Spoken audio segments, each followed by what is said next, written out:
Comment analyser un avis d'appel d'offres comme un professionnel? Eh bien, bienvenue dans notre 5e épisode de la série de 20 vidéos que nous avions initiée sur la page Jury Agro intitulée « Pourquoi tu dois t'intéresser au marché public ».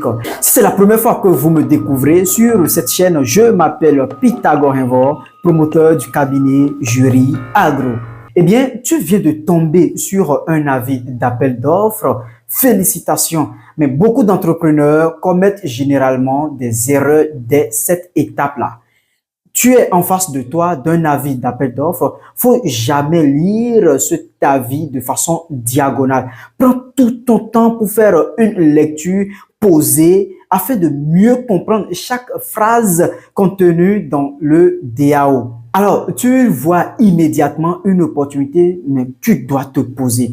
Parce que avant de soumissionner, il faut analyser. Et c'est à cette étape que tout se joue. L'avis d'appel d'offres contient des informations importante. Il faudra voir l'objet du marché. Est-ce réellement votre secteur d'activité? Après, il faudra voir les conditions d'éligibilité. Ensuite, il faudra vérifier les conditions de participation. Vous savez, certaines procédures exigent des expériences minimum ou des exigences spécifiques dans certains secteurs d'activité. Il faudra également vérifier le délai de soumission.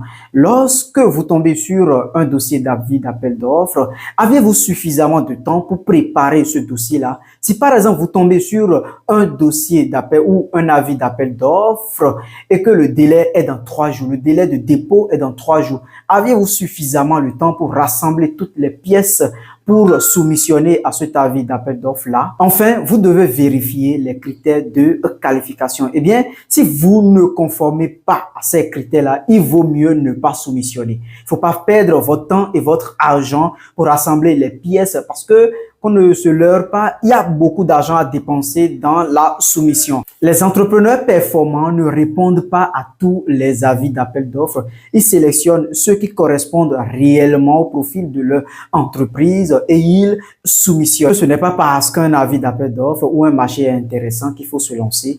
Il faut bien voir si l'entreprise répond sérieusement ou correctement aux critères de soumission. Dans notre prochain épisode, nous allons étudier le document le plus important dans la soumission. Eh bien, c'est le DAO, le dossier d'appel d'offres. Merci d'avoir suivi cette vidéo. Eh bien, partagez-la.